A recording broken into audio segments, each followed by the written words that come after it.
Constitución Política de la República de Guatemala de 1956 fue aprobada el 6 de febrero del mismo año y fue promulgada el 1 de marzo de 1956 por el gobierno de facto liberacionista del coronel Carlos Castillo Armas, a fin de que la situación del país consiguiera una posición intermedia entre las reformas sociales y laborales que había decretado el periodo de la Revolución de Octubre y el retorno al sistema semifeudal que estaba vigente durante el gobierno del general Jorge Ubico Castañeda.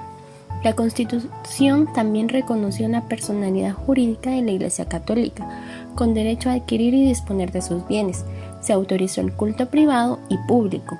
Se admitió la enseñanza religiosa optativa en escuelas estatales y el derecho de asociación con propósitos religiosos, pero con la prohibición a intervención de la política.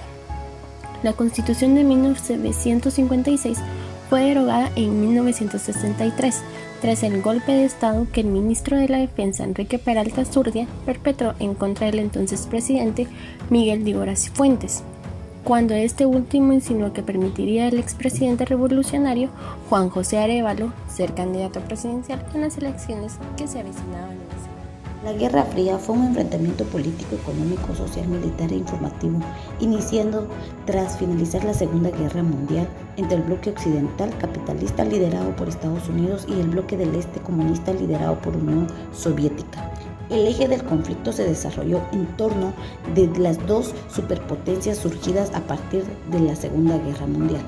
Estados Unidos, líder del bloque occidental integrado por países europeos capitalistas, Unión Soviética, encabezada el llamado bloque del este o bloque oriental. Una de las características de la Guerra Fría fue que no fue un conflicto armado, sino que constituyó una amenaza permanente del conflicto entre dos bloques. Podemos resaltar dos principales causas de la Guerra Fría. La causa predominante de esta guerra fue que tanto la Unión Soviética como Estados Unidos quisieron imponer sus ideologías a través del mundo. La dos fue que los norteamericanos presentaran recursos económicos a bajos intereses para los países capitalistas que resurgieran tras la Segunda Guerra Mundial, y eso no agradaba al comunismo. Las consecuencias de la Guerra Fría fueron la polarización del mundo de dos bandos, el precomunista y el anticomunista, la acumulación de armas de los países satélites de las potencias que luego de finalizada la Guerra Fría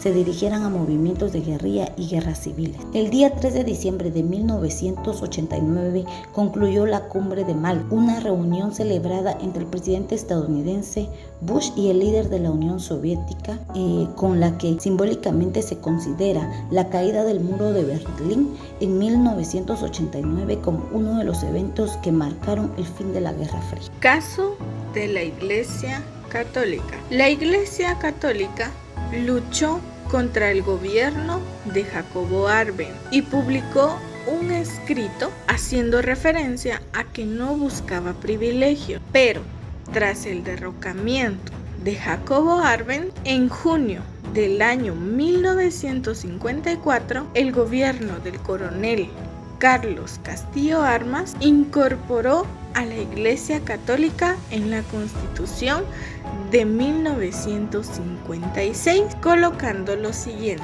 Tenemos como inciso número 1 la capacidad jurídica de la Iglesia Católica y las de todos los otros cultos. Esto se incorporó para que se pudiera adquirir, poseer y disponer de propiedades, siempre y cuando se destinen para fines religiosos, de asistencia social o a la educación. El inciso número 2 es que se declara optativa la educación religiosa en locales oficiales. Este se integró ya que la ley regularía lo relativo a la enseñanza religiosa, aunque el Estado no la impartiría, la declaraba optativa.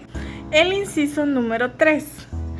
El Estado contribuyerá al sostenimiento de la educación religiosa. Bueno, este se establece en la Constitución de 1956 en su artículo número 111, que se refiere a que cualquier institución privada que se dedique a la enseñanza e imparta educación gratuita será exonerada de impuestos fiscales y municipales. El inciso número 4. Se declara la posibilidad de que hubiese universidades privadas en Guatemala. Esto siempre y cuando sus actividades y títulos fueran aprobados por la Universidad de San Carlos de Guatemala. De esta forma, la Iglesia Católica recuperó una parte del poder que perdió en 1872,